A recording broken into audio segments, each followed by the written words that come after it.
Bonjour et bienvenue à cette séance de la série des vidéos consacrée au logiciel MS Project.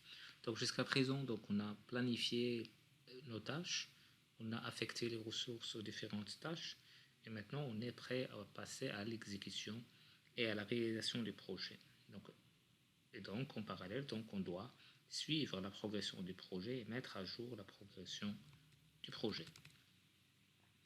Donc en fait, il y a deux façons de le faire, soit on le fait d'une manière automatique ou bien d'une manière manuelle.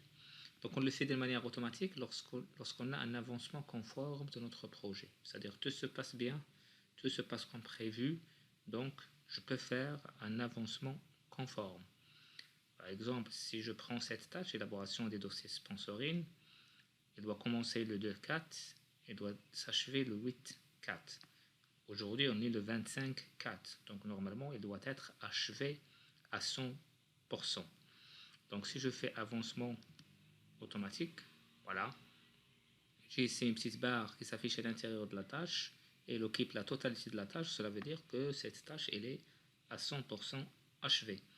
Si je fais double-clic, par exemple, donc voilà, au niveau des informations générales, pourcentage achevé, il est de 100%. Je vais chercher une autre tâche qui n'est pas encore achevée. Je prends celle-là par exemple. Il doit commencer le 14-4, il doit s'achever le 30-4. On est le 25-4, donc il n'est pas encore, normalement il n'est pas encore achevé. Donc si je fais avancement conforme, je vais chercher la tâche, voilà. Donc il y a l'avancement, donc c'est à peu près, je dirais, 80, bon, 75%. Donc je peux vérifier. Donc il est à 69% d'achèvement. Donc je peux avoir des tâches où ils ont 0% d'achèvement. Donc je vais chercher, par exemple.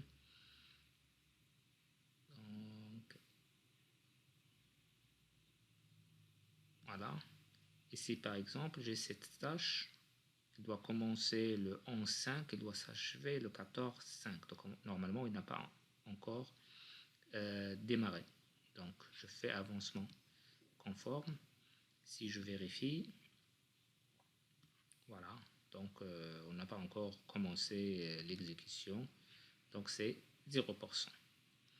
Comme je peux le faire de manière manuelle, c'est-à-dire je vois qu'une tâche, je sais l'état d'avancement d'une tâche, donc je peux l'introduire de manière manuelle. Donc je vais aller par exemple pour cette tâche, définition des programmes, et j'ai ici l'état d'avancement, soit 0%, 25%, si je fais par exemple 50%, donc voilà, il occupe la moitié de la tâche.